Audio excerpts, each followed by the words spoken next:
Incomplete IgG body, incomplete IgG antibody देखने के लिए अपन क्या करते हैं, पूल टेस्ट करते हैं। डायरेक्ट आरबीसी के अगेंस्ट पाई जाने वाली इनकम्प्लीट आईजीजी एंटीबॉडी देखने के लिए क्या करते हैं, अपन पूल टेस्ट करते हैं, जो क्या करेगी, डायरेक्ट एग्लूटिनेशन शो नहीं करेगी। तो एग्लूटिनेशन शो कराने के लिए अपन इसके अंदर क्या ऐड करेंगे, एसडी ऐड करेंगे। और उससे एसडी ऐड करने से पहले अपन क्या करते हैं, आरबीसी को 3 टाइम क्या करते हैं, वॉश करते हैं। वॉश इसलिए करते हैं कि जो अनवांटेड एंटीबॉडी होती है वो क्या हो जाए, वो रिमूव हो जाए। अनवांटेड एंटीबॉडी क्या करेंगे, रिजल्ट में इंटरफेयर करेंगे। ऑटो हिमोलाइटिक एनीमिया जैसी कंडीशन में भी अपन क्या करते हैं, कोम्स टेस्ट करते हैं। ऑटो हिमोलाइटिक एनीमिया के अंदर क्या होती है, जो अपनी नॉर्मली तो जितनी भी अपनी डब्ल्यूबीसी होती है वो क्या करती है, एंटीबॉडी फॉर्मेशन करती है। जितना भी इन्फेक्शन होता है उसके अगेंस्ट क्या करेंगे, एंटीबॉडी का फॉर्मेशन कराएंगे। बट कभी कभी क्या होता है, जो अपनी डब्ल्यूबीसी होती है वो अपनी आरबीसी के अगेंस्ट क्या कर देती है, एंटीबॉडी बनाना स्टार्ट कर देती है। तो पेशेंट की जो आरबीसी होती है वो क्या होनी स्टार्ट हो जाती है, डिस्ट्रॉय होनी स्टार्ट हो जाती है। उस चीज़ को अपन क्या करते हैं, auto haemolytic anaemia. Transfusion reaction करने से पहले भी, ट्रांसफ्यूज करने से पहले भी अपन क्या करते हैं, कोम्स टेस्ट करते हैं। क्यों, क्योंकि जो अनवांटेड आईजीजी इनकम्प्लीट एंटीबॉडी वो क्या करेगी, रिएक्शन शो करेगी। ट्रांसफ्यूजन रिएक्शन से बचने के लिए अपन क्या कराते हैं, कोम्स टेस्ट करवाते हैं। कोम्स टेस्ट कितने तरीके से होता है, 2 डायरेक्ट और इनडायरेक्ट। सबसे पहले अपने पास पेशेंट का सैंपल आएगा, एडीटीए सैंपल। सैंपल को अपन क्या करेंगे, सेपरेट करेंगे, आरबीसी अलग और सीरम अलग। आरबीसी में क्या पाया जाता है, एंटीबॉडी, और सीरम में क्या पाया जाता है, एंटीबॉडी। कितने मेथड से करते हैं, 2, डायरेक्ट और इनडायरेक्ट। डायरेक्ट के प्रिंसिपल की बात करें अपन, आरबीसी कैसी होंगी, एंटीबॉडी कोऑर्डिनेट। उनको अपन 3 टाइम क्या करेंगे, सेल वॉश करेंगे। 3 टाइम सेल वॉश करने के बाद अपन उसमें क्या डालते हैं, एएसजी डालते हैं। एएसजी डालने के बाद क्या होगा, एग्लूटिनेशन हो रहा है तो अपना डायरेक्ट टेस्ट क्या है, पॉजिटिव है। अगर एग्लूटिनेशन नहीं हो रहा तो अपना डायरेक्ट टेस्ट क्या है, नेगेटिव। और डायरेक्ट टेस्ट पॉजिटिव आएगा तुम्हारा एचडीएन या फिर ऑटो हिमोलाइटिक एनीमिया। एक आता है तुम्हारा इनडायरेक्ट। इनडायरेक्ट के अंदर अपन क्या लेते हैं, सीरम लेते हैं। सीरम के अंदर क्या डालेंगे, ओ पॉजिटिव बिल्कुल सेल डालेंगे। उसके बाद 30 मिनट का क्या करेंगे, इंक्यूबेशन करेंगे। 30 मिनट का इंक्यूबेशन क्यों करते हैं, क्योंकि इन दोनों के बीच में क्या हो जाए, रिएक्शन हो जाए। 30 मिनट बाद अनवांटेड एंटीबॉडी को अपन क्या कराएंगे, रिमूव करवाएंगे। इसमें क्या डालेंगे, एएसडी डालेंगे, और एएसडी क्या कराएंगे, एग्लूटिनेशन शो करवाएंगे। अगर पेशेंट में आईजीजी एंटीबॉडी पाई जाती है तो क्या आएगा, एग्लूटिनेशन होगा। अगर नहीं है तो नहीं होगा। फिर आते हैं सैंपल। अपन डायरेक्ट टेस्ट के लिए कौन सा लेते हैं, एडीटी। इनडायरेक्ट के लिए कौन सा लेते हैं, प्लेन। या फिर दोनों के लिए अपन क्या ले लेते हैं, एडीटी, जिससे भी काम चला देते हैं। एडीटी को क्या कर लेते हैं अपन, सेंट्रीफ्यूज कर लेते हैं। रिक्वायरमेंट में लेते हैं अपन test tube, AHG, incubator, centrifuge machine, list या फिर एनएस, ऑप्शन, पिपेट और टाइमर। फिर बात करें अपन प्रोसीजर की, डायरेक्ट वाले के प्रोसीजर की। सबसे पहले सैंपल आएगा, उसको अपन क्या करेंगे, सेंट्रीफ्यूज करेंगे 3000 आरपीएम पे 3 मिनट के लिए। सीरम अलग हो जाएगी और सेल अलग रहेगी। अब जो सीरम सेल बचती है, 50 माइक्रोलीटर का अपन क्या लेंगे, सेल लेंगे, और 950 माइक्रोलीटर अपन क्या लेंगे, लिस्ट लेंगे। 3000 आरपीएम पे सेंट्रीफ्यूज करेंगे 3 मिनट के लिए। फिर उसके अंदर लिस्ट डालेंगे, फिर लिस्ट को रिमूव कर देंगे, सेल बचाएंगे, फिर लिस्ट डालेंगे। लास्ट में उसके अंदर क्या डाल के छोड़ देते हैं, अपन लिस्ट डाल के छोड़ देते हैं। जो अपन ने 5% सेल सस्पेंशन बनाएगी वो 50 माइक्रोलीटर लेंगे, और 50 माइक्रोलीटर क्या लेंगे, एएचजी लेंगे।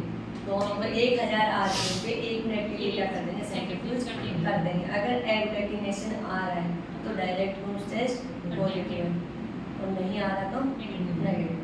और पॉजिटिव आने का सीधा सीधा मतलब उस किसी को है ऑटो हिमोलाइटिक एनीमिया, और क्या है, एचडीएल, हिमोलाइटिक न्यूबॉर्न डिजीज, यानी मदर नेगेटिव है और फिटनेस कैसा आ गया, पॉजिटिव। और जो फिटनेस का एंटीजन है उसके अगेंस्ट क्या करेगी, मदर ने एंटीबॉडी का फॉर्मेशन कर दिया। एक आता है अपना indirect Coombs test. Indirect Coombs test, इसके अंदर सीरम यहाँ पर क्या देखेंगे, इनकम्प्लीट आईजीजी एंटीबॉडी देखेंगे।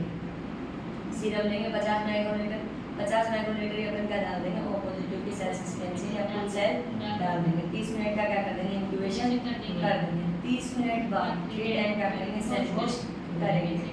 इसके बाद AHG ऐड करेंगे टेस्ट ट्यूब के अंदर और उसको क्या करेंगे 1000 आरपीएम पे 1 मिनट के लिए क्या करना है सेंट्रीफ्यूज कर देंगे। अगर एग्लूटिनेशन आ रहा है तो इनडायरेक्ट टेस्ट क्या है तुम्हारा पॉजिटिव है, और एग्लूटिनेशन नहीं आ रहा तो इनडायरेक्ट टेस्ट क्या है नेगेटिव। इनडायरेक्ट कूम्स टेस्ट अपन मेनली करते हैं transfusion reaction. Indirect Coombs test अपन किसके लिए करते हैं मेनली ट्रांसफ्यूजन रिएक्शन। और ये HDN आए तो भी क्या छापना है तुम्हारे को कूम्स क्या है? HDN auto haemolytic newborn disease. दूसरा नाम ठीक है, कूम्स में कोई डाउट? कूम्स का क्वेश्चन सीधा सीधा कूम्स पूछ ले 20 नंबर में तो फिर कहना ही क्या है, या फिर आएगा AHG टेस्ट। अगर ओनली AHG पूछे तो डायरेक्ट कूम्स टेस्ट लिख के आना है, AHG पूछे तो क्या लिख के आना है डायरेक्ट कूम्स टेस्ट। AHG आ जाए तो घबराना मत, क्या लिखना डायरेक्ट कूम्स टेस्ट। ठीक है, अगर क्रॉस मैच पूछता है कूम्स टेक्नोलॉजी से तो भी सेम क्या करना है ऐड करना है, बस यहाँ पे डोनर और पेशेंट की सिर्फ ऐड करना। अरे कौन सा बताओ, कोई डाउट है क्या?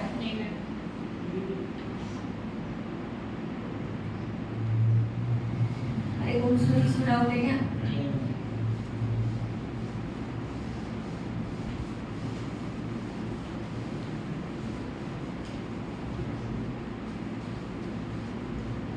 और इसमें सेल सस्पेंशन कितना लेना है, जैसे 50 माइक्रोलीटर AHG कितना लेना, दोनों इक्वल अमाउंट में लेना है।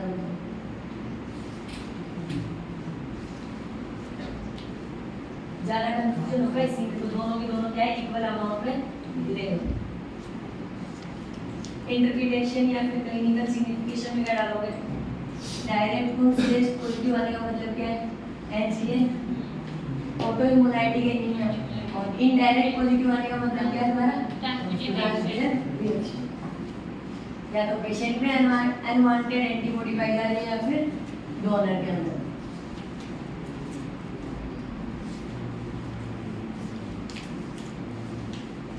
अरे कौन में कोई डाउट है तो पूछो।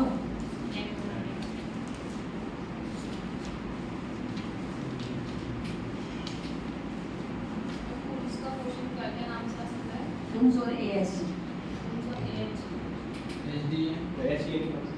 ऐसे अलग से आएगा तो पूरा कौन सा टेस्ट कर लो। हीमोग्लोबिन कितनी चीज़ उसमें ये बनाता है 2 प्लस लिंक में क्या आती है आयरन की स्ट्रक्चर आती है। कितने पायरोल पाए जाते हैं 4, और एक दूसरे से जो पायरोल जुड़े रहते हैं उस चेन को अपन क्या कहते हैं प्रोटो 4 5। इसको अपन क्या कहते हैं पायरोल। और ये किसकी स्ट्रक्चर है पूरी की पूरी आयरन है, इसकी स्ट्रक्चर आयरन। ग्लोबुलिन में क्या पाए जाते हैं एमिनो एसिड पाए जाते हैं। ग्लोबिन क्या होती है प्रोटीन होती है, इसके अंदर क्या पाए जाते हैं एमिनो एसिड पाए जाते हैं। प्रोटीन की जो बेसिक यूनिट होती है वो क्या होती है एमिनो एसिड। कितने 2 अल्फा चेन पाई जाएंगे और 2 बीटा। अल्फा में 141 एमिनो एसिड पाए जाते हैं और बीटा में 146 एमिनो एसिड पाए जाते हैं। हीमोग्लोबिन क्या होता है कॉन्जुगेटेड प्रोटीन होता है। हीमोग्लोबिन क्या होता है कॉन्जुगेटेड प्रोटीन होता है, बिकॉज ऑक्सीजन और कार्बन डाइऑक्साइड दोनों क्या करता है कैरी करने का काम करता है।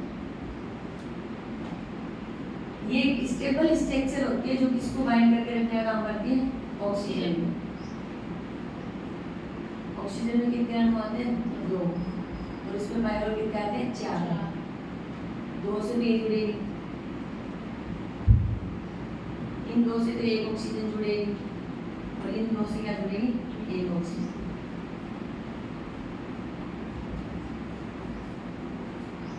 HB की नॉर्मल रेंज होती है 12.5 से लेके मेल के अंदर 12.5 से 16 ग्राम पर डेसीलीटर, और फीमेल के अंदर आती है 12 से 15 ग्राम पर डेसीलीटर। न्यूबॉर्न बेबी में आती है 18 से 21 ग्राम पर डेसीलीटर। इस HB का पता लगाने के लिए अपन क्या करते हैं डिफरेंट मेथड करते हैं। HB कम होना क्या कहलाता है एनीमिया, Hb का बढ़ना क्या कहलाता है? पॉलीसाइक्लिक। अब कौन कौन से मेथड जैसे कि साइलेज मेथड, पहला मेथड कौन सा था? साइलेज। साइलेज या तो Hb पूरे में पूछ ले या पर्टिकुलर हमारे को क्या देते? Silage method. सबसे पहले बात करें अपन Hb का डिटेक्शन करने के लिए क्या करते हैं? साइलेज मेथड करते हैं। प्रिंसिपल ब्लड के अंदर या Hb के अंदर अपन क्या डालेंगे? N/10 HCl। किसमें कन्वर्ट हो जाएगा? वो एसिड इमेटिंग, इसमें कन्वर्ट हो जाता है एसिड इमेटिंग में। और एसिड इमेटिंग देखने में कैसा होगा? ब्लैक कलर का। पहले तो ऐसे रिएक्शन बनाओगे, ठीक है, फिर इसकी लाइन लिख के आओगे कि Hb के अंदर क्या डालेंगे? N/10 HCl डालेंगे, तब जाके Hb किसमें कन्वर्ट होगा? एसिड इमेटिंग में। और एसिड इमेटिंग देखने में कैसा होता है? Brown colour. फिर आता है तुम्हारा ये सैंपल। सैंपल क्या लोगे? ब्लड की बात समझे तो रिजेंट कौन सा? N/10 HCl। फिर है तुम्हारी रिक्वायरमेंट। अब देखो requirement, silage pipette, silage pipette या Hb पिपेट, हीमो कंपरेटर जिससे अपन रिजेंट को नोट करेंगे, स्टेरियर जिसकी मदद से अपन N/10 HCl और Hb को क्या करते हैं? मिक्स करते हैं। एक अपन क्या लेंगे? डिस्टिल वाटर जिससे अपन एसिड इमेटिंग को क्या करते हैं? डाइल्यूट करने का काम करते हैं। ठीक है, अरे ठीक है क्या? जी मैं Hb सिलेंडर Hb को इसी में ही डालूंगी। हीमो कंपरेटर को Hb सिलेंडर देते हैं। ये क्या है? Hb ट्यूब है या साइलेज ट्यूब है। इस पे नीचे की साइड क्या आती है? जीरो मार्किंग आती है। यहाँ तक आप पहले क्या लोगे? N/10 HCl। दूसरी स्टेप में इस साइलेज ट्यूब के अंदर 20 माइक्रोलीटर का ऐड करोगे, ब्लड ऐड करोगे। तीसरा वेल मिक्स, अच्छे से क्या करोगे? मिक्स करोगे बाय हेल्प स्टेरियर, किसकी हेल्प से मिक्स करोगे? स्टेरियर की हेल्प से क्या करोगे? मिक्स करोगे। अब जो चीज मिक्स हुई है उसको कितनी देर के लिए छोड़ोगे? 10 मिनट। Wait for 10 minute. कितनी देर का इंतजार करोगे? 10 मिनट। 10 मिनट बाद आप इसके अंदर ड्रॉप बाय ड्रॉप क्या डालोगे? डिस्टिल वाटर डालोगे। ड्रॉप बाय ड्रॉप क्या ऐड करोगे? डिस्टिल वाटर ऐड करोगे। जहाँ पे आपका ब्राउन कलर मैच हो जाएगा वहीं पे आपका हो जाओगे स्टॉप हो जाएगा। ठीक है, अरे ठीक है क्या? साइलेज में कोई डाउट? साइलेज में कोई डाउट? हाँ सर। Hb के अंदर अपन क्या डालेंगे? N/10 HCl डालेंगे, तब वो कन्वर्ट होगा Hb किसके अंदर? एसिड इमेटिंग के अंदर। एसिड इमेटिंग देखने में कैसा होता है? Brown colour. फिर आते हैं अपनी सैंपल। सैंपल क्या लेंगे? इरेडियस सैंपल। रिक्वायरमेंट में अपन लेते हैं साइलेज पिपेट या फिर Hb पिपेट, हीमो कंपरेटर या Hb cylinder, distil water, N/10 HCl, स्टेरियर जिसकी हेल्प से अपन क्या करते हैं? मिक्स करने का काम करते हैं। प्रोसीजर साइलेज ट्यूब या फिर तुम्हारी Hb ट्यूब, इस पे नीचे की साइड कौन सी मार्किंग होती है? 0.2 मार्किंग होती है। यहाँ तक अपन क्या लेंगे? N/10 HCl लेंगे। इसके अंदर 20 माइक्रोलीटर का ऐड करेंगे, ब्लड ऐड करेंगे। फिर क्या करेंगे? वेल मिक्स करेंगे। मिक्स किसकी हेल्प से करते हैं? अपन स्टेरियर की हेल्प से मिक्स करते हैं। मिक्स कर दिया, 10 मिनट का क्या करेंगे? इंतजार करेंगे। 10 मिनट बाद इसके अंदर ड्रॉप बाय ड्रॉप क्या डालेंगे? डिस्टिल वाटर डालेंगे और क्या करेंगे? कलर मैच कर लेंगे। जहाँ पे ब्राउन कलर मैच हो जाएगा वहीं पे क्या हो जाएंगे? अपन स्टॉप हो जाएंगे। एक साथ कभी भी अपन क्या नहीं डालते? डिस्टिल वाटर नहीं डालते, नहीं तो क्या हो जाएगा? तुम्हारा कलर फेड हो जाएगा। जब तक मैं ब्राउन कलर नहीं आएगा तो डिस्टिल वाटर डालते रहेंगे। कलर मैच करना है हीमो कंपरेटर या Hb सिलेंडर। ठीक है, और ये स्टेप फिर 101% बना के आओ। फिर आता है साइनोमेथ हीमोग्लोबिन, जिसको अपन क्या कहते हैं? कलरीमेट्रिक मेथड भी कहते हैं। साइनोमेथ हीमोग्लोबिन, ब्लड के अंदर अपन क्या डालेंगे? पोटेशियम फेरिक साइनाइड डालेंगे, तब जाके क्या बनेगा? मैथ हीमोग्लोबिन बनेगा। और मैथ हीमोग्लोबिन के अंदर क्या डालेंगे? पोटेशियम साइनाइड, तब जाके क्या बनता है? साइनोमेथ हीमोग्लोबिन बनता है। जो कंपोनेंट साइनोमेथ हीमोग्लोबिन बनता है उसी की वजह से इसका नाम क्या पड़ा? साइनोमेथ हीमोग्लोबिन। फिर आता है तुम्हारे हिंदी में लाइनें और लिख के आओगे, हिंदी इंग्लिश जिसमें भी लिखते हो। ब्लड लेंगे या ब्लड के अंदर क्या मिक्स करेंगे? पोटेशियम फेरिक साइनाइड मिक्स करेंगे, तब जाके क्या बनेगा हमारा मैथ हीमोग्लोबिन बनेगा। और मैथ हीमोग्लोबिन के अंदर क्या डालेंगे पोटेशियम साइनाइड, तब जाके क्या बनेगा साइनोमैथ हीमोग्लोबिन बनेगा। इसी कंपोनेंट की वजह से इसका नाम क्या पड़ा साइनोमैथ हीमोग्लोबिन पड़ा। साइनोमैथ हीमोग्लोबिन का दूसरा नाम क्या है कलरीमेट्री भी नाम है। क्यों? क्योंकि इसके अंदर अपन क्या देखते हैं कलर की रेडियस डॉट। तुम्हारे सैंपल कौन सा लेंगे वही ईडीडी, सैंपल कौन सा लेना है ईडीडी रिजेक्ट डायरेक्ट भी एक साथ याद रह जाए तो बढ़िया, नहीं जो डाल रहे हो बढ़िया। पोटेशियम फेरिक साइनाइड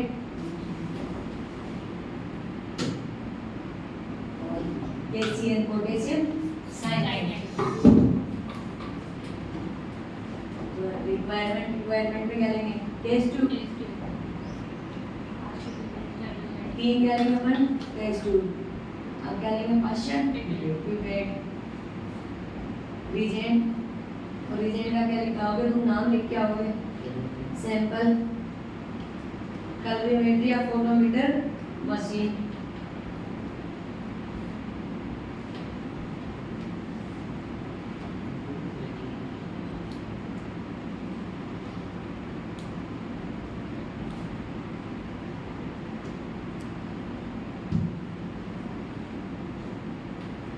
एक क्या लेंगे अपन टाइम,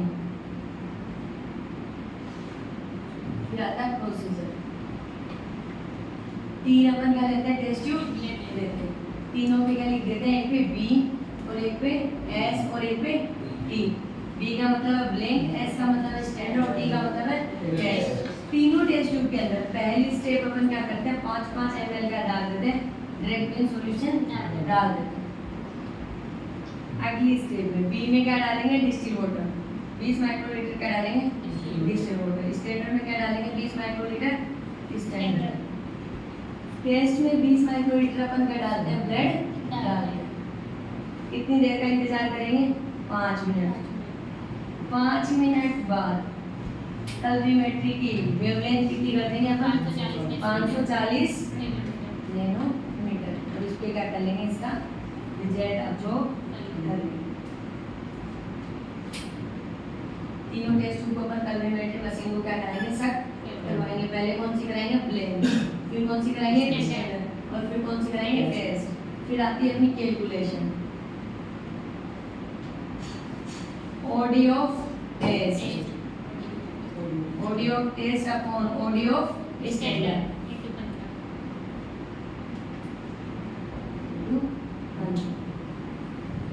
कोई भी संख्या रख के आ जाना यहाँ पे 3 2 1। मैंने प्रोसीजर हो ये डिस्ट्रिक्ट वाटर जो रिजल्ट आ रहा है वो क्या लगेगा तुम्हारे क्वेश्चन का रिजल्ट बस ग्राम पर डेसीलीटर जरूर लिखा होगा लास्ट में। प्रोसीजर हो 3 टेस्ट ट्यूब लेते हैं, तीनों पे लिखते हैं बी एस और टी। बी का मतलब है ब्लैंक, एस का मतलब है स्टैंडर्ड और टी का मतलब है टेस्ट। तीनों के अंदर क्या लेंगे 5 ml डायरेक्ट सॉल्यूशन लेंगे। बी में क्या डालेंगे 20 माइक्रोलीटर डिस्टिल वाटर, स्टैंडर्ड में डालेंगे 20 माइक्रोलीटर स्टैंडर्ड और टेस्ट में डालेंगे 20 माइक्रोलीटर ब्लैक। 5 मिनट का अपन क्या करेंगे इंतजार करेंगे। अपनी कलरीमेट्री मशीन की वेवलेंथ कितनी करेंगे 540 नैनोमीटर। उसके बाद अपन क्या देखेंगे रिजल्ट। रिजल्ट में आती है कैलकुलेशन इसकी ओडी ऑफ टेस्ट। पहले किसकी ओडी आएगी टेस्ट की, फिर किसकी आएगी स्टैंडर्ड और कितने से गुना कर दोगे 15। कैलकुलेशन के ऊपर बीएसटी लिखा था ना वो भी बताया था। फिर यहाँ पे कोई भी संख्या ध्यान तुम 1 से ऊपर मत जाना, 0.5 से नीचे रह जाना, 0.5 से नीचे रह जाना। स्टैंडर्ड और इसकी ओडी अलग अलग लिख के आनी है, गुना करना है 15 से। कैलकुलेशन ही बैठाने रिजल्ट में लास्ट में कोई भी संख्या दे देना, जैसे ग्राम 12 ग्राम पर डेसीलीटर के आगे अपना रिजल्ट आता है। ठीक है, अरे किसी पेशेंट का कर रहे हो तो रिजल्ट तो लेके आओगे ना, तो कैलकुलेशन में कोई भी संख्या डाल देना ऊपर और नीचे कुछ भी डाल देना। तो रैली कितनी चाहिए 0.5 से कम, गुना करना है 15 से। कैलकुलेट करने मत बैठ जाना वहाँ पे, सीधा कोई भी जो रिजल्ट याद आ जाए वही लिख देना कि 12 से ऊपर है तो पेशेंट क्या है नॉर्मल है, और 16 से ऊपर चला जाता है तो पॉलीसाइथीमिया, और 12 से नीचे होता है तो क्या करता है एनीमिया। मशीन को सबसे पहले अपन क्या पिलाते हैं, ब्लेड पिलाते हैं, स्टैंडर्ड पिलाते हैं और टेस्ट पिलाते हैं। अगर ये में याद रहे तो ठीक है, नहीं रहे तो ये चीजें लिखा था ना, ये इसका कैलकुलेशन जरूर लिखा होगा और रिजल्ट चाहे एचबी कोई सा हो सबका लिखा होगा, ठीक है, चाहे वो 12 ग्राम पर डेसीलीटर हो, चाहे 13 हो, 16 हो, 15 हो, 16 याद रखना नॉर्मल रेंज के बीच में, कहीं पता चले 17-18 मॉडल में लिखा जा रहा है। नॉर्मल कितना दिखाएगा? अभी बताया था यहाँ पे नॉर्मल रेंज 12.5 से 16 के बीच में, और 12.5 से कम लिख के आया मतलब पेशेंट किसका पेशेंट है, एनीमिया का पेशेंट। 2 मेथड तुम्हारे मोस्ट फेवरेट मेथड, अगर नाम से दे दिए तो सीधे सीधे 2 तो तुम्हें लिखने ही लिखने हैं। अगर नाम से देगा तो एक यहाँ देखने को मिलेगा और एक वहाँ देखने को मिलेगा, पैथोलॉजी के अंदर देखने को मिलेगा। अगर नाम से नहीं देता, सीधा सीधा क्वेश्चन डालता है HB estimation demerit and merits. Merits and demerits का मतलब फायदे और नुकसान। फिर आता है तुम्हारा स्पेसिफिक डेरिवेटिव मेथड। कौन सा मेथड आता है, स्पेसिफिक डेरिवेटिव मेथड। अपन क्या लेंगे, कॉपर सल्फेट लेंगे, एक ग्लास जार लेंगे, उसके अंदर 5 ml अपन क्या लेंगे, कॉपर सल्फेट लेंगे।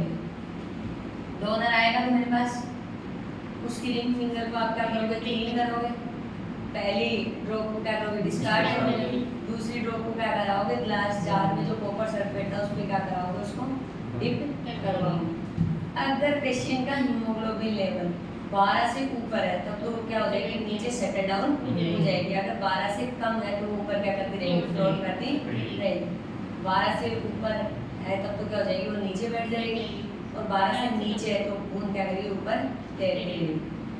अब ऊपर घूम रही है तो अपन क्या कहेंगे, पेशेंट किसका पेशेंट है, या डोनर कैसा है, एनीमिक डोनर, इसको क्या हो गया, एनीमिया हो रहा है। और नीचे सेटल डाउन होने का मतलब पेशेंट क्या है, नॉर्मल, या डोनर क्या है, नॉर्मल एचबी का। नीचे बैठेगा तो नॉर्मल, ऊपर होगा तो स्पेसिफिक डेरिवेटिव और ब्लड की और इसकी कॉपर सल्फेट की स्पेसिफिक डेरिवेटिव और ब्लड की स्पेसिफिक डेरिवेटिव लगभग होते सिमिलर होती हैं।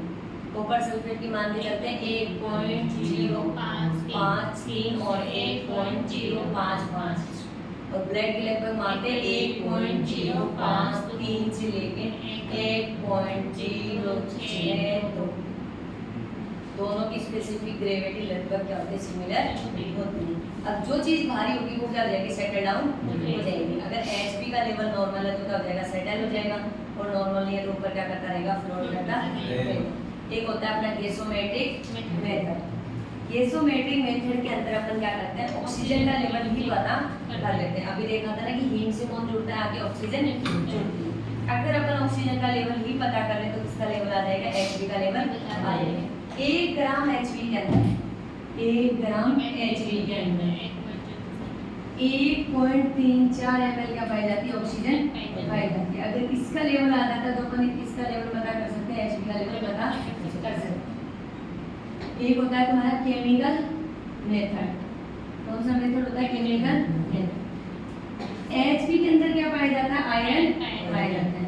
अगर इस आयरन की वैल्यू अपन पता कर ले, किसकी वैल्यू निकल के आ जाती है, एचबी की वैल्यू निकल के आ जाती है। केमिकल मेथड में एचबी के अंदर क्या पाया जाता है, आयरन, और आयरन के अगर लेवल पता कर ले तो किसका लेवल पता चल जाता है, तो एचबी का लेवल पता चल जाता है। एक होता है तुम्हारा alkaline haematin method. Alkaline haematin method.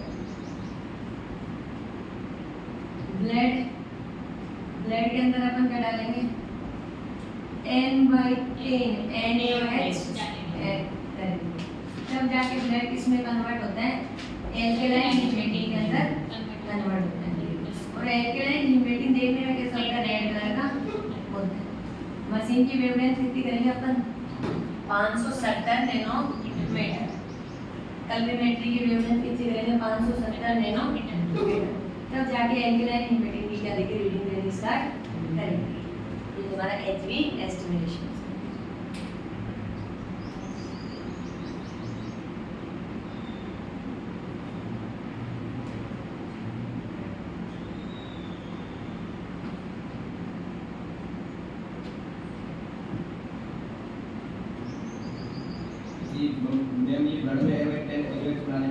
वही एंटी लाइन की बिल्डिंग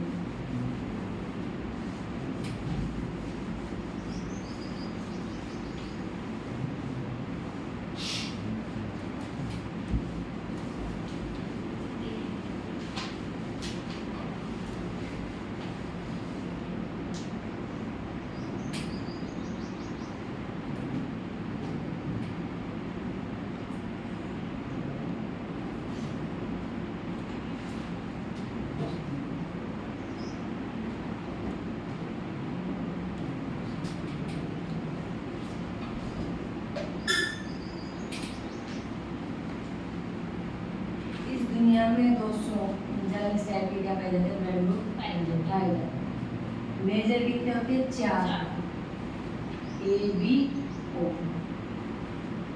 ए होता है, बी होता है, ए बी होता है और ओ। क्यों? क्योंकि इनके जो एंटीजन होते हैं वो क्या होते हैं? स्ट्रॉन्ग होते हैं। इनके एंटीजन कैसे होते हैं? स्ट्रॉन्ग होते हैं। इसलिए क्या करते हैं? क्लिनिकल सिग्निफिकेशन शो करते हैं। क्या करेंगे? क्लिनिकल सिग्निफिकेशन शो करेंगे। जबकि ये ब्लड ग्रुप होते हैं, इनके एंटीजन क्या होते हैं? वीक होते हैं। वीक एंटीजन होने के कारण क्या शो नहीं कर पाते? एग्लूटिनेशन शो नहीं करते। एग्लूटिनेशन शो नहीं करेंगे तो क्या शो नहीं करेंगे? ये क्लिनिकल सिग्निफिकेशन भी शो नहीं करेंगे। अब आरबीसी की सरफेस पे क्या पाया जाता है? मैक्रोमोलेक्यूल्स। आरबीसी की सरफेस पे बड़ा मॉलिक्यूल पाया जाता है कार्बोहाइड्रेट।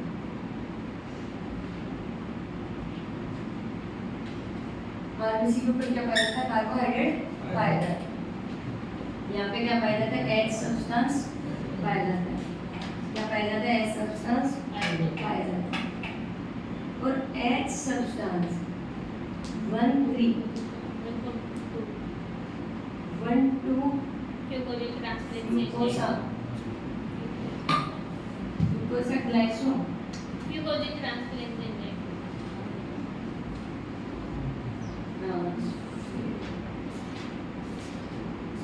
वन थ्री है ना कंफर्म?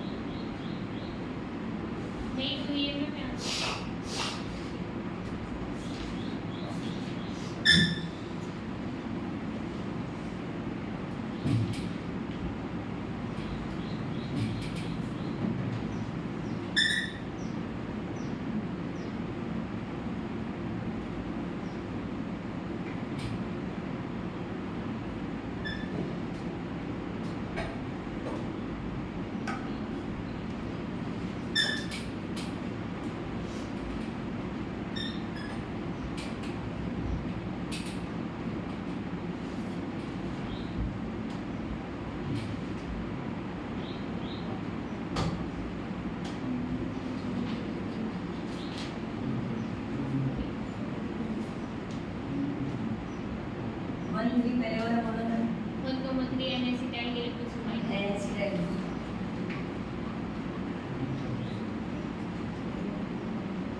एसिटाइल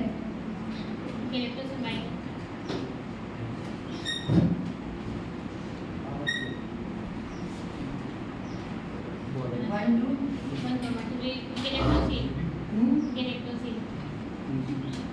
लेक्टो आगे बोल लेक्टो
इस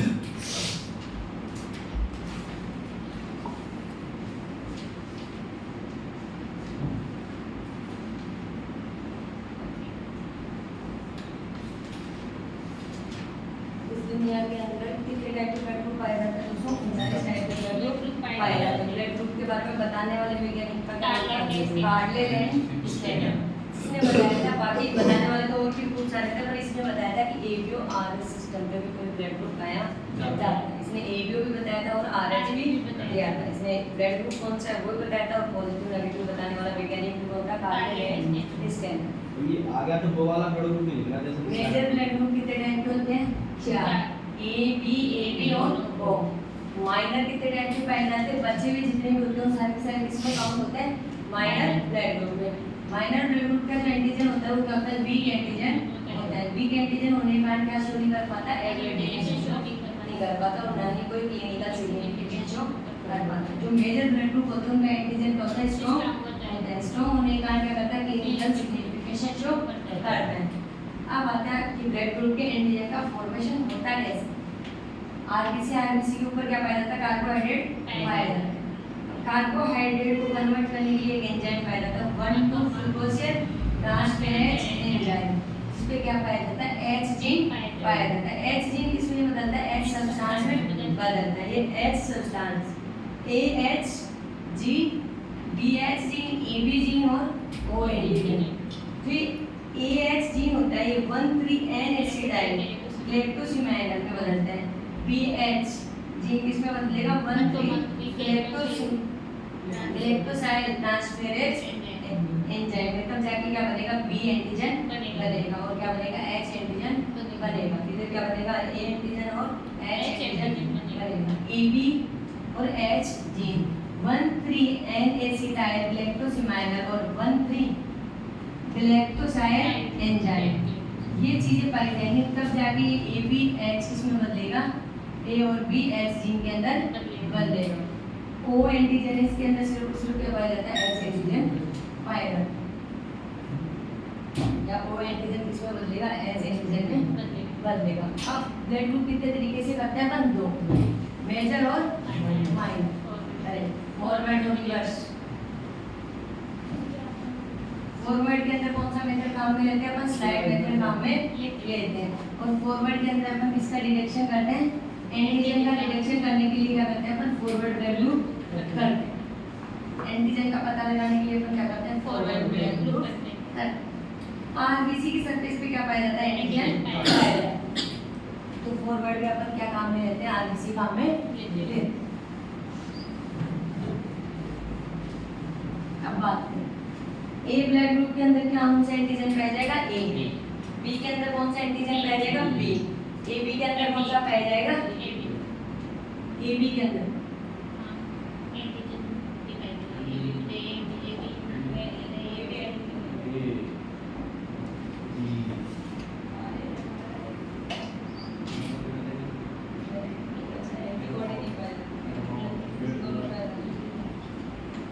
ये तो है एंटीजन भी। इसका पता लगाने के लिए अपन कौन सा ब्लड ग्रुप करते हैं? फॉरवर्ड ब्लड ग्रुप करते हैं। इसी को अपन क्या कहते हैं? स्लाइड ग्रुप कहते हैं, स्लाइड ग्रुपिंग कहते हैं। दूसरा होता है तुम्हारा रिवर्स या ट्यूब ग्रुपिंग। अब इसको क्या कहते हैं अपन? Tube antibody detection. ये क्या होता है? कंफर्मेटरी ब्लड ग्रुप होता है। इसके अंदर क्या काम में लेंगे अपन? सीरम काम में लेंगे। ए ब्लड ग्रुप पे कौन सी एंटीबॉडी पाई जाएगी? बी। और बी में कौन सी पाई जाएगी? ए। ए बी के अंदर कोई भी एंटीबॉडी नहीं पाई जाती। ओ के अंदर क्या पाई जाती है? ए भी पाई जाती है और बी भी पाई जाती है। इनका पता लगाने के लिए अपन क्या करते हैं? रिवर्स ब्लड ग्रुप करते हैं। अब बात करें अपन फॉरवर्ड ब्लड ग्रुप। सैंपल क्या लेंगे अपन? ईडीडी।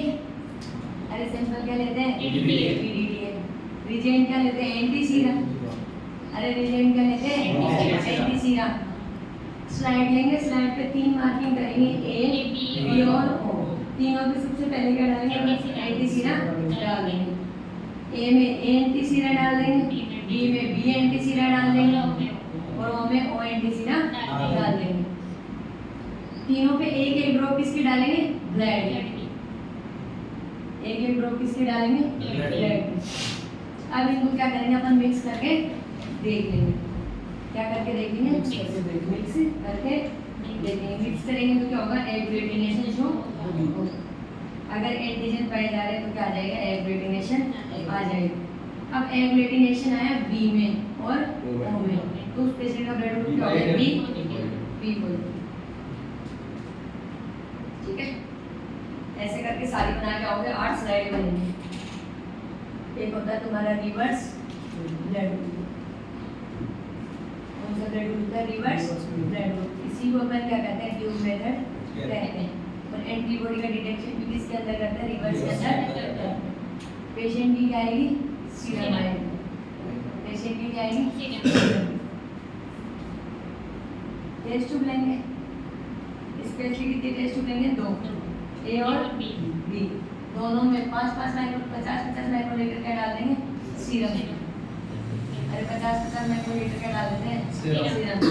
इसके अंदर ओ पॉजिटिव, ए में ए की फुल सेल डालेंगे, बी में किसकी डालेंगे? बी की फुल सेल डालेंगे।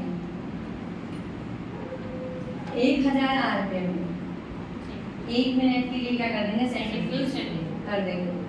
अगर एग्लूटिनेशन आ गया तो अपना ब्लड ग्रुप, जैसे कि ए में एग्लूटिनेशन आ गया तो ब्लड ग्रुप कौन सा है? बी। और बी में एग्लूटिनेशन आ गया तो ब्लड ग्रुप कौन सा है? ए। ए में भी आ गया और बी में भी, तो ब्लड ग्रुप कौन सा है? ओ। मैम ये फुल सेल में कितनी डाल दी? जितना तुम सीरम ले लो। बराबर हमें 2 टेस्ट ट्यूब कौन सी है? ए और ए और बी। ये एंटीबॉडी 2 ही होती है, ए और बी। मैम ये प्रोसीजर ये 4 को द्वारा से होगा। 2 टेस्ट ट्यूब लेते हैं रिवर्स ब्लड ग्रुप के अंदर, जिसपे ए पे ए लिख देते हैं, बी पे बी लिख देते हैं। सब में क्या डालते हैं? 50 माइक्रोलीटर सीरम डालते हैं। 50 माइक्रोलीटर क्या डालते हैं? फुल सेल डालते हैं। 1000 आरपीएम पे 1 मिनट के लिए क्या कर देते हैं? सेंट्रीफ्यूज कर देते हैं। फिर देखते हैं एग्लूटिनेशन। अगर ए में आ रहा है तो ब्लड ग्रुप है बी, और बी में आ रहा है तो ए, और ओ दोनों में आ रहा है ए और बी में तो ब्लड ग्रुप है ओ, और दोनों में नहीं आ रहा ब्लड ग्रुप है ए। ये तुम्हारा blood group. Sir A B में भी नहीं आ रहा तो? ए बी में भी नहीं आ रहा तो? ए में भी नहीं आ रहा, बी में भी नहीं आ रहा। हाँ। A B blood group, A B blood group ही होगा तो? दोनों में एग्लूटिनेशन नहीं आ रहा रिवर्स के अंदर, तो ब्लड ग्रुप है ए बी। और दोनों में आ रहा है तो नेगेटिव हो जाएगा। अरे पॉजिटिव नेगेटिव रिवर्स को पता ही नहीं चलता। अच्छा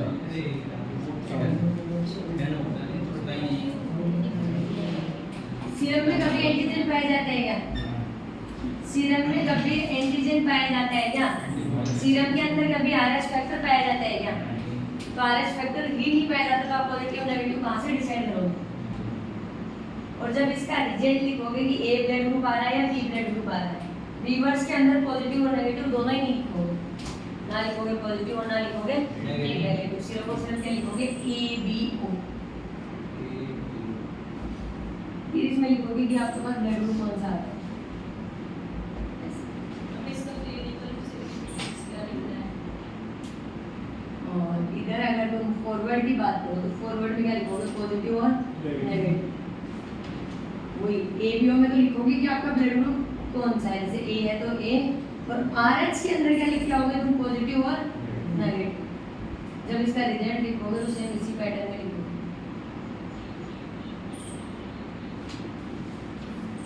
ए बी ओ बराबर आगे क्या आ रहा है तुम्हारा? ए आ रहा है, बी आ रहा है, ओ आ रहा है, या फिर ए बी आ रहा है, ओ, और आर एच का मतलब होता है पॉजिटिव और negative.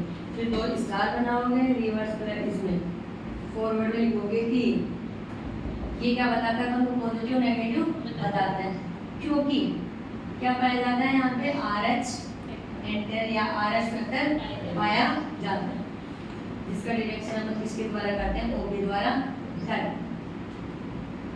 A be reverse blood group की बात है। यहाँ पे कोई भी अपन पॉजिटिव नेगेटिव का पता नहीं, यहाँ पे सिर्फ और सिर्फ किसका पता करता है? अपन ब्लड ग्रुप का पता करते हैं, ए है, बी है, ओ है या फिर ए बी। मतलब रिजल्ट लिखोगे तो सेम इसमें पैटर्न में लिखोगे। अब यहाँ पे अगर फॉरवर्ड में तुम्हारे को डाउट आ रहा है कि ब्लड ग्रुप पॉजिटिव है या नेगेटिव, तो आप क्या टेस्ट करोगे? डीयू टेस्ट करोगे। कौन सा टेस्ट करोगे? डीयू टेस्ट करोगे। डी वीक एंटीजन का पता लगाने के लिए अपन क्या करते हैं? डीयू टेस्ट करते हैं, जो क्या करता है? एग्लूटिनेशन शो नहीं करता। वीक होने के कारण क्या नहीं शो कर पाता? एग्लूटिनेशन शो नहीं कर पाता। पेशेंट की क्या लेंगे? सीरम लेंगे। पेशेंट की क्या लेंगे? सीरम। पेशेंट की क्या लेंगे? सीरम। और इसके अंदर अपन क्या डालेंगे? फुल सेल डालेंगे। फुल सेल किसकी डालेंगे? ओ पॉजिटिव की क्या डालेंगे? अपन फुल सेल डालेंगे। दोनों को क्या करेंगे अपन?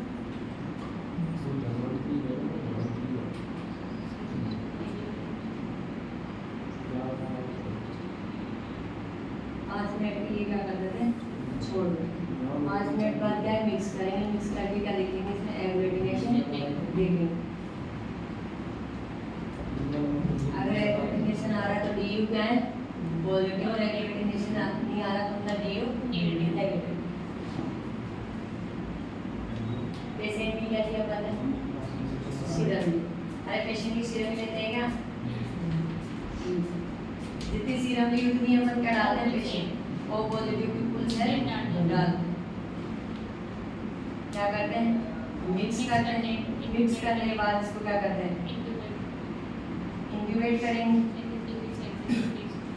37 डिग्री सेल्सियस पे क्या कर लेते हैं? इंक्यूबेट कर लेते हैं।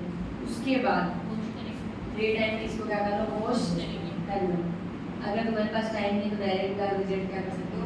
देख सकते हो। 3 टाइम क्या कर लिया? वॉश कर दिया। अब इसके अंदर क्या डालोगे? AHG। अरे AHG तो आएगा ना? AHG डालोगे। उसके बाद 1000 आरपीएम इसको क्या करो? सेंट्रीफ्यूज करोगे। कितनी देर के लिए? 1 मिनट के लिए। अगर एग्लूटिनेशन आ रहा है तो टेस्ट क्या है तुम्हारा? पॉजिटिव। और नहीं आ रहा तो टेस्ट नेगेटिव। ये होता है हमारा डीयू टेस्ट। जब ध्यान ही नहीं है तो मैडम भी क्या करेंगे? जो चीज जरूरी होती है पहले वो की जाती है लाइफ में। डी एंटीजन का पता लगाने के लिए अपन क्या करते हैं? डीयू टेस्ट करते हैं। और डी क्या होता है? वीक एंटीजन होता है, जो डायरेक्टली क्या नहीं कर पाता है? एग्लूटिनेशन शो नहीं कर पाते। तो एग्लूटिनेशन देखने के लिए अपन क्या करेंगे? डीयू टेस्ट करेंगे। सबसे पहले बात करें प्रिंसिपल में। तो डीयू टेस्ट है। पेशेंट का करेंगे? ब्लड लेंगे या सीरम लेंगे? सीरम के अंदर क्या डालेंगे? ओ पॉजिटिव की फुल सेल डालेंगे। AHG ऐड करेंगे।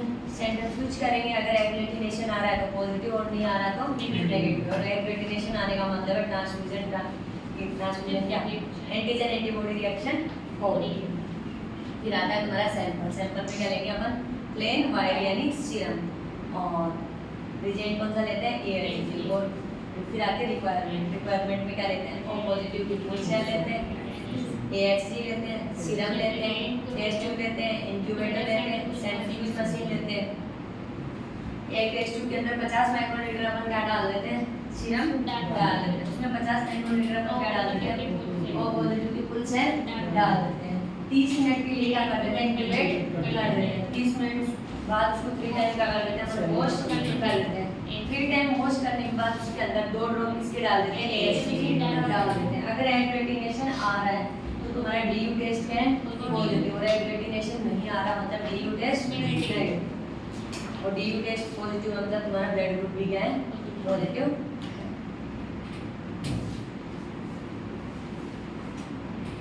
एक आता है तुम्हारा HDL। क्या आता है? HDL।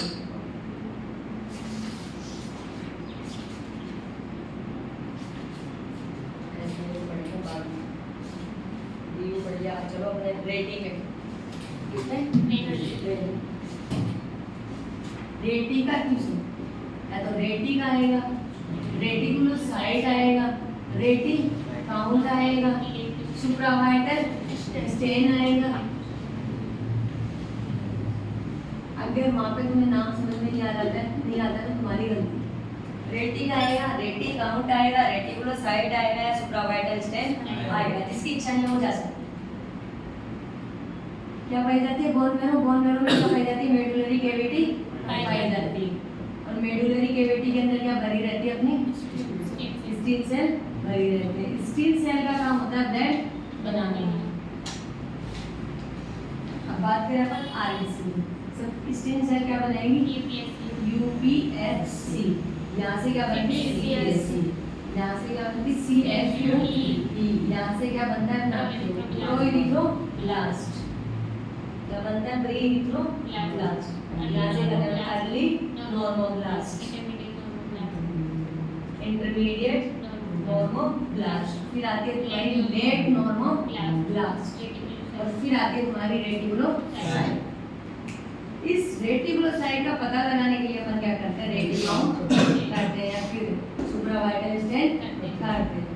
पर इसके अंदर क्या मिलेंगे अपन को? आरएनए के थ्रेड देखने को मिलेंगे, जो कैसे होते हैं? ब्लू कलर के होते हैं। जो कैसे होते हैं? ब्लू कलर के होते हैं। थ्रेड आरएनए धागे के रूप में देखने को मिलेंगे। रेटिकुलोसाइट काउंट को स्टेन करने के लिए एक स्टेनिंग काम में ली जाती है, जिसको अपन क्या कहते हैं? सुप्रावाइटल स्टेन कहते हैं। और सुप्रावाइटल स्टेन का नाम है ब्रिलियंट क्रिस्टल ब्लू। तो हो सकता है ब्रिलियंट क्रिस्टल ब्लू भी यहाँ पे नाम आ जाए। सुप्रावाइटल स्टेन से ही रेटिका होती है, काउंट होती है, बिकॉज इसके अंदर क्या पाया जाता है? आरएनए पाया जाता है। अगर लिस्मान से स्टेन करेंगे तो ये आरएनए क्या हो जाएगा? डिस्ट्रॉय हो जाएगा। इस डिस्ट्रॉय होने से अपन बचाने के लिए कौन सी स्टेनिंग काम में लेते हैं? सुप्रावाइटल स्टेन काम में लेते हैं। और सुप्रावाइटल स्टेन में भी कौन सी लेते हैं अपन? Brilliant crystal blue. 24 घंटे के अंदर रेटिक किसके अंदर पड़ी रहती है? सर्कुलेटरी ब्लड के अंदर। 24 घंटे के बाद ये किसमें बदल जाती है? मैच्योर आरबीसी के अंदर बदल जाती है। और मैच्योर आरबीसी में तब बदलेगी जब अपनी बॉडी में क्या पाया जाए? विटामिन B12 और B9 पाया जाए। 24 बोन मैरो से निकली, 24 घंटे इसमें पड़ी रही सर्कुलेटरी ब्लड में। 24 घंटे बाद अपनी बॉडी में क्या पाया जाता है? ये B12 और B9 पाया जाता है, जो रेटिक पे क्या करेंगे? काम करेंगे और रेटिक को किसमें बदलेंगे? मैच्योर आरबीसी के अंदर बदलेंगे। मैच्योर नहीं हो पा रही तब तो अपन क्या कर रहे हैं? रेटी कर रहे हैं। रेटी अपन को सिर्फ और सिर्फ देखने को मिलती है परनीसियस एनीमिया और मेगालोब्लास्टिक एनीमिया। फिर आता है तुम्हारा सुप्रावाइटल स्टेन या ब्रिलियंट क्रिस्टल ब्लू। इसका प्रिंसिपल की बात करें, ब्रेड के अंदर क्या डालेंगे? सुप्रावाइटल स्टेन डालेंगे। सुप्रावाइटल स्टेन क्या करेगा? आरबीसी मेम्ब्रेन को क्या करेगा? पेनिट्रेट करेगा। पेनिट्रेट करके आरबीसी को कैसा कलर देगा? ब्लू। रेटी को पेनिट्रेट करके कैसा कलर देगा? ब्लू कलर देगा। दिखेगी कैसी रेटी तुम्हें? वो लाइन बॉडी के अंदर क्या बता रहे हैं? धागे जैसी ब्लू कलर की लाइनें खींच के आनी। ब्लड और सीरम की ब्लड और सीरम के तो ले रहे हैं चल रहा है सुप्रावाइटल स्टेम। फिर आता है तुम्हारा सैंपल। सैंपल में अपन क्या लेते हैं? इरिडियन सैंपल। इरिडियन कौन सा लेते हैं? Supravital stem. और सुप्रावाइटल में कौन सा लेते हैं? Brilliant crystal blue. फिर आती है तुम्हारी रिक्वायरमेंट। रिक्वायरमेंट में अपन क्या लेंगे? टेस्ट ट्यूब, स्लाइड लेंगे, स्प्रेडर लेंगे, टाइमर लेंगे और तुम्हारे क्या लेंगे? इंक्यूबेटर लेंगे। अब देखो 50 माइक्रोलीटर अपन ने क्या लिया? सुप्रावाइटल स्टेन लिया। तो 50 माइक्रोलीटर अपन क्या लेंगे? ब्लड लेंगे। 50 माइक्रोलीटर के लिए सुप्रावाइटल स्टेन, तो 50 माइक्रोलीटर अपन क्या लेंगे? ब्लड लेंगे। 1:1। दोनों को 30 मिनट के लिए रूम टेम्परेचर या इंक्यूबेटर के अंदर अपन क्या कर देते हैं? छोड़ देते हैं। 30 मिनट बाद इस सॉल्यूशन में से एक ड्रॉप उठाएंगे और स्लाइड लेकर लेंगे। स्लाइड के एक कोने पे एक ड्रॉप लेंगे। इस स्प्रेडर को क्या करेंगे? पीछे की और बैकवर्ड क्या करेंगे? पुश करेंगे। इस स्प्रेडर को ब्लड की जो ड्रॉप सॉल्यूशन की जो ड्रॉप है उससे क्या कर देंगे? टच कर देंगे। तब जाके पूरी स्लाइड पे क्या फैल जाएगा? वो जो आपने एलोपैथिक सॉल्यूशन बनाया था वो। अब इस स्प्रेडर की हेल्प से स्प्रेडर को अपन कितनी डिग्री के एंगल पे रखेंगे? 45 डिग्री पे। और 10 शेप की क्या बना देंगे? इसमें बना देंगे। इस स्प्रेडर को आगे की ओर क्या करेंगे? पुश करेंगे। इस स्मेयर बन गई। स्मेयर को अपन क्या करेंगे, ड्राई करेंगे। ड्राई करने के बाद इस पे क्या लगाएंगे, ऑयल लगाएंगे। ऑयल लगाने के बाद इसको माइक्रोस्कोप में अपन देखेंगे। पहले किस पे देखेंगे, 10x पे, और फिर किस पे देखेंगे, 40x पे। 10x पे देखेंगे तो ये तो दिखेंगे अपन को आरबीसी, और आरबीसी के बीच में ऐसे ब्लू कलर की लाइन बड़ी मिलेगी, वो क्या है अपनी रेड।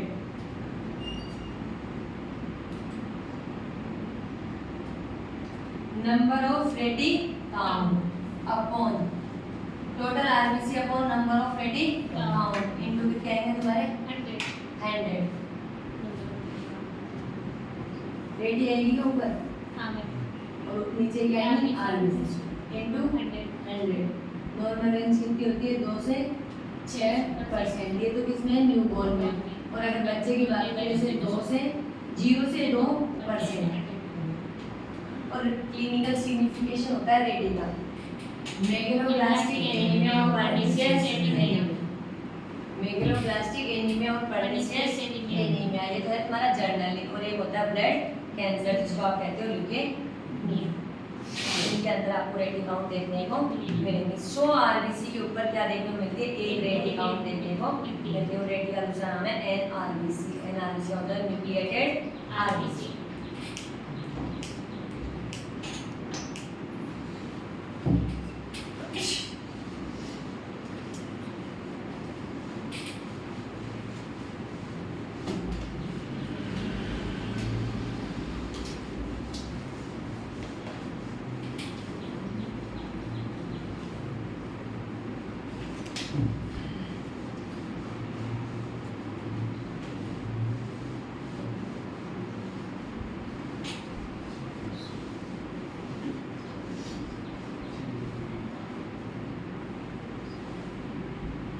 होती है तुम्हारी पीवीएफ हो सकती है इस बार बीच में आ। ब्लड की जितनी भी अबनॉर्मलिटी होती है, ब्लड सेल्स की अबनॉर्मलिटी देखने के लिए अपन क्या करते हैं, पीवीएफ करते हैं।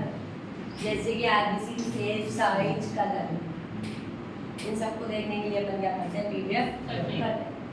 फिर आता है तुम्हारा प्रिंसिपल। स्लाइड लेंगे, स्लाइड क्या लेंगे, ब्लड लेंगे, स्मेयर खींचेंगे, उसको क्या करें, लिस्मान स्टेन या रोमन विस्की स्टेन से क्या करें, स्टेन करें। तो क्या हो जाएगी, अपनी अलग अलग सेल क्या कर लेंगे, अलग अलग कलर दे देंगे या फिलअप कर लेंगे। फिर आता है तुम्हारा अर्जेंट का आता है लिस्मान स्टेन। मेनली पीवीएफ के लिए कौन सी स्टेनिंग करते हैं, अपन लिस्मान स्टेनिंग करते हैं। और ब्लड कौन सा लेंगे, इमीडिएट ब्लड। रिक्वायरमेंट में क्या लेंगे, blood, Leishman stain, slide, spreader, oil immersion, microscope और timer buffer solution. Procedure, slide लेंगे, एक क्या लेंगे, स्प्रेडर लेंगे। स्लाइड के ऊपर 5 माइक्रोलीटर या 1 ड्रॉप किसकी डालेंगे, ब्लड की डालेंगे। अब स्प्रेडर को कितने डिग्री के एंगल पे रखेंगे, 45 डिग्री के एंगल पे रखेंगे। 45 डिग्री के एंगल से स्प्रेडर को अपन क्या करेंगे, बैकवर्ड पुश करेंगे। जैसे ब्लड की ड्रॉप के टच में आएगा तो पूरी स्लाइड पे क्या फैल जाएगा, ब्लड फैल जाएगा। अब स्प्रेडर को अपन स्मूथली क्या करेंगे, आगे की ओर पुश करेंगे। टन शेप की तुम्हारी स्मेयर बनेगी। कितने पॉइंट बनते हैं पीवीएफ के अंदर, 3, टेल, बॉडी और हेड। जब अपन पीवीएफ की फाइंडिंग करते हैं, माइक्रोस्कोप में देखते हैं तो कौन से पॉइंट पे देखते हैं, अपन टेल पॉइंट पे देखते हैं। तो यानी टेल पे ध्यान रखना कि आरबीसी क्या नहीं होनी चाहिए, रैप्चर नहीं होनी चाहिए। स्मेयर बन गई। स्मेयर के ऊपर 1 से 2 मिनट के लिए अपन क्या डाल देते हैं, लिस्मान स्टेन डाल देते हैं।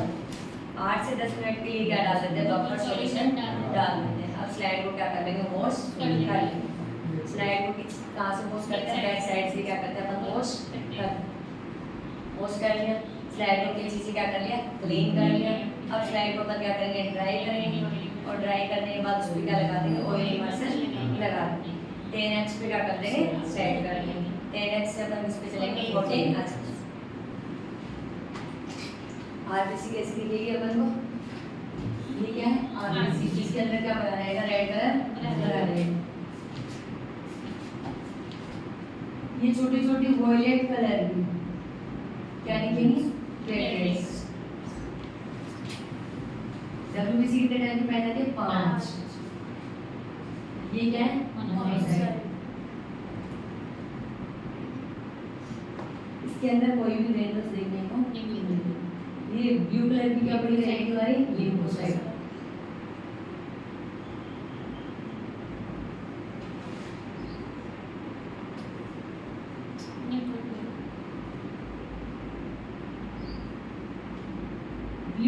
क्या है, ग्रेन्यूल्स है, और 3 से 5 लोब में पाई जा रही है, क्या कहलाएगी, न्यूट्रोफिल। और न्यूट्रोफिल क्या करते हैं, इनवेलप करने का काम करते हैं। फिर आती है तुम्हारी इसिनोफिल। एक ही लोब है, थोड़े बड़े बड़े ग्रेन्यूल्स हैं और इयोसिन कलर के ग्रेन्यूल्स हैं। इयोसिन होता है तुम्हारे ईंट जैसा कलर, इयोसिन कलर के क्या ग्रेन्यूल्स हैं, इसको अपन क्या कहते हैं, इसिनोफिल कहते हैं। जो किसमें बढ़ती है, सिर्फ एलर्जी में बढ़ती है।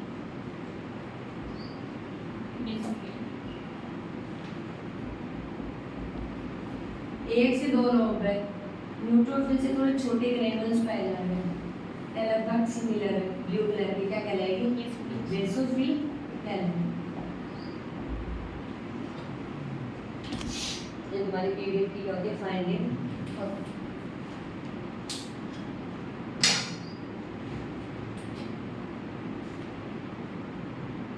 तीस नंबर में आता है तो आरबीसी डब्ल्यूसी रिलेटेड उसको भी एक्सप्लेन कर सकते हैं। जो करेगा उत्तर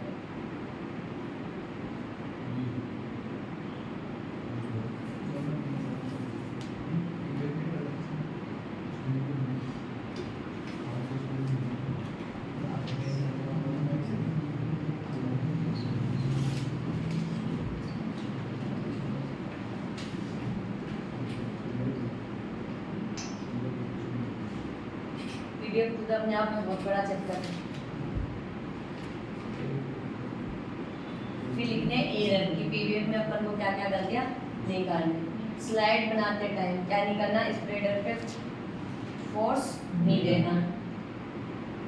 स्लाइड बनाते टाइम स्प्रेडर पे क्या नहीं देना, फोर्स नहीं देना। 45 डिग्री के एंगल से क्या बनानी, स्लाइड बनानी है। स्लाइड बनाने के बाद उसको रूम टेम्परेचर पे क्या करना है, ड्राई करना है, ना कि क्या मारना, फूक नहीं मारनी। फूक को फूक लिखाना तो नहीं करना है। और क्या लिस्मान स्टेन को 1 से 2 मिनट ही रखना है, ऐसा नहीं कि 5 से 10 मिनट चल रही है। और बफर सॉल्यूशन 8 से 10 मिनट, और 5 ड्रॉप मतलब 1 ड्रॉप ही किसकी लेनी है, अपन को ब्लड की लेनी है। ऐसा नहीं कि अपन 10 ड्रॉप ब्लड की ले रहे हैं और फिर क्या बना रहे हैं, इसमें बना रहे हैं। और स्लाइड कैसी लेनी है, क्लीन ग्रेस फ्री, अपन को क्या लेनी, स्लाइड लेनी है। इसके clinical signification, bacterial infection, fever, allergy, जहाँ ये 5 चीजें बढ़ती हैं, चलते जाते हैं। एनीमिया, एनीमिया पता लगाने के लिए क्या करते हैं, पीरियड करते हैं। एनीमिया में क्या देखते हैं, आरबीसी सेफ साइट्स देखते हैं। जितना भी फीवर है, लिम्फोसाइट बढ़ी या नहीं बढ़ी, और हमारे मोनोसाइट इनग्रफ करने का काम करती है। स्नोफिल, एलर्जी के अंदर कौन बढ़ते हैं, स्नोफिल बढ़ते हैं। पैरासाइटिक इन्फेक्शन में कौन बढ़ते हैं, स्नोफिल बढ़ते हैं। बेसोफिल मोनोसाइट के बाद सेकंड नंबर पे इनग्रफ करने का काम कौन कराएगी, बेसोफिल करवाएगी। बेसोफिल एक तो हमारे एलर्जी में बढ़ेगी और दूसरी किस में बढ़ेगी, ब्लड कैंसर के अंदर बढ़ेगी।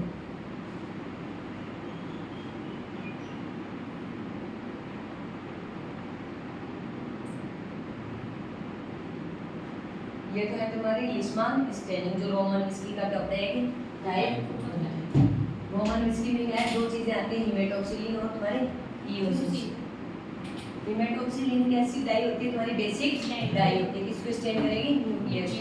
और इयोसिन कैसी कलर की डाई होती है, एसिडिक, किसको स्टेन करेगी, साइटोप्लाज्म।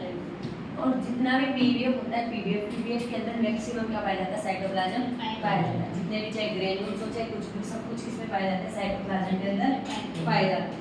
यानी यहाँ पे स्टेनिंग कौन से काम करेगी, इयोसिन स्टेनिंग काम में करेगी। इयोसिन डाई का सबसे ज्यादा काम में आती है। रोमन विस्की स्टेनिंग 2 टाइप होता है, राइट जिंसा और जिंसा। जो राइट होती है, राइट स्टेन, वो तो किसकी सिमिलर होती है, तुम्हारी लिस्मान स्टेन। एक आती है तुम्हारी जिंसा स्टेन, जो स्पेशली अपन किसके लिए करते हैं, बोन मैरो के लिए करते हैं। बोन मैरो या फिर पीवीएफ के अपन क्या बनाएंगे, स्लाइड बनाएंगे। जैसे पीवीएफ की सेम सिमिलर अपन क्या बनाएंगे, स्लाइड बनाएंगे। एक पार्ट किसका लेंगे, जिंसा पाउडर का, और 9 पार्ट किसके लेंगे, डिस्टिल्ड वाटर के। दोनों को क्या करेंगे, कार्बन जार के अंदर मिक्स कर देंगे। उसके अंदर 8 से 10 मिनट के लिए अपन जो पीवीएफ जैसे स्लाइड बनाई थी उसको क्या करेंगे, डिप करके छोड़ देंगे। 10 मिनट बाद रिमूव करेंगे। रिमूव करने के बाद क्या करेंगे, वॉश करेंगे। वॉश करने के बाद क्या करेंगे, ड्राई करेंगे, ऑयल लगाएंगे और माइक्रोस्कोप में देखेंगे।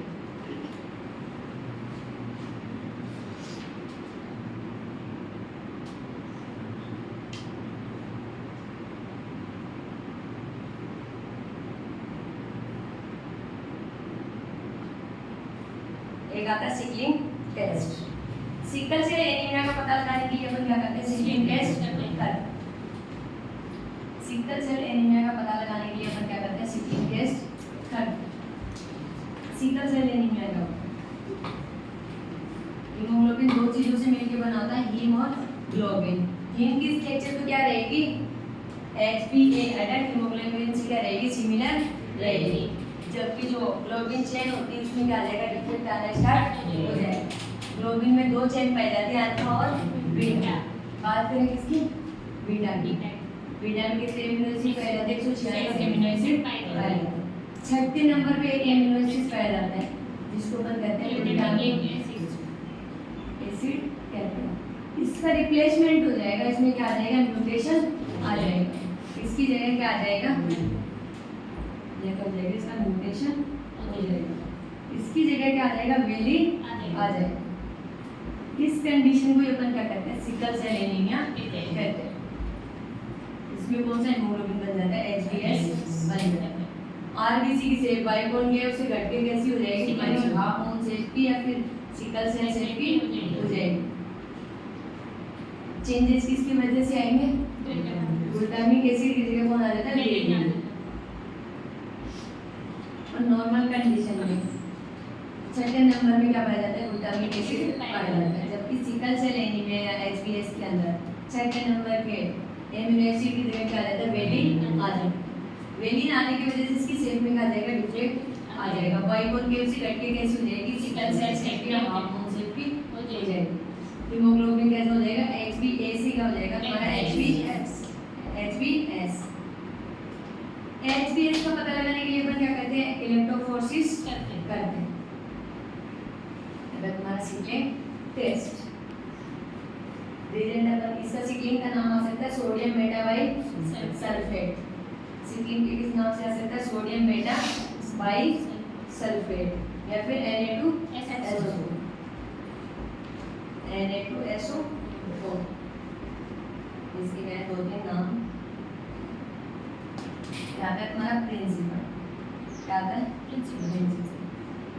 ब्लड के अंदर अपन क्या डालेंगे, सोडियम मेटाबाइसल्फेट। तो अगर HbS पाया जा रहा है तो कैसे देखने मिलेंगे, वो सिकल सेल से देखने को मिलेंगे। अगर नहीं पाया जा रहा तो कोई भी चेंजेस नहीं है। सोडियम मेटाबाइसल्फेट सिर्फ और सिर्फ किसको कलर देने का काम करता है, हमारे HbS को काम कलर देने का काम करता है। जाते हमारे रिजेंट बताइए, सोडियम मेटाबाइसल्फेट। सैंपल कौन सा लोगे, A। फिर आता है तुम्हारा प्रोसीजर। क्या आता है, प्रोसीजर। क्या लोगे, स्लाइड पे एक ड्रॉप किसके डालोगे, ब्लड की, और दो ड्रॉप किसके डालोगे, Na2SO4 और सोडियम मेटाबाइसल्फेट। अगर इसका पूरा नाम याद रखेगा, पूरा नाम लिखोगे, सोडियम मेटाबाइसल्फेट। इसके ऊपर तुरंत आप क्या लगाओगे, कवर स्लिप लगाओगे। क्या लगाओगे, कवर स्लिप लगाओगे। कवर स्लिप के चारों ओर क्या लगाओगे, पेट्रोलियम जेली लगाओगे। और इसको क्या करोगे, माइक्रोस्कोप पे देखना स्टार्ट करोगे, या फिर कवर स्लिप लगा के इसको 1 घंटे के लिए अपन क्या कर देते हैं, छोड़ देते हैं। 1 घंटे बाद इसको किस पे लगाएंगे, माइक्रोस्कोप में लगाएंगे। पहले किस पे लगाएंगे, 10x और किस पे लगाएंगे, 40x। अगर HbS पाया जाता है तो आरबीसी कैसे दिखेंगे, हाफ मून से दिखेंगे। अगर नहीं पाया जाता तो कैसे दिखेंगे, नॉर्मल देखने को मिलेगा। और एक आरबीसी देख के आप ये नहीं कह सकते कि इस पेशेंट को क्या है, सिकल सेल एनीमिया है। कम से कम 8 से 10 मिनट आप क्या करो, इसकी चेक करो।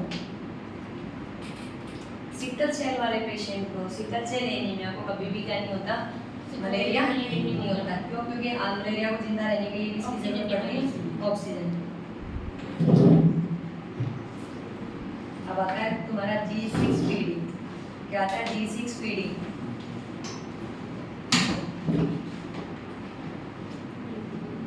एक दूसरे में मत कुछ सरका लेना वहाँ पे। सोडियम मेटाबाई सल्फेट तो जा रहा है रेडी के अंदर, और रेडी वाला किसके अंदर आ रहा है, सोडियम मेटाबाई सल्फेट के अंदर।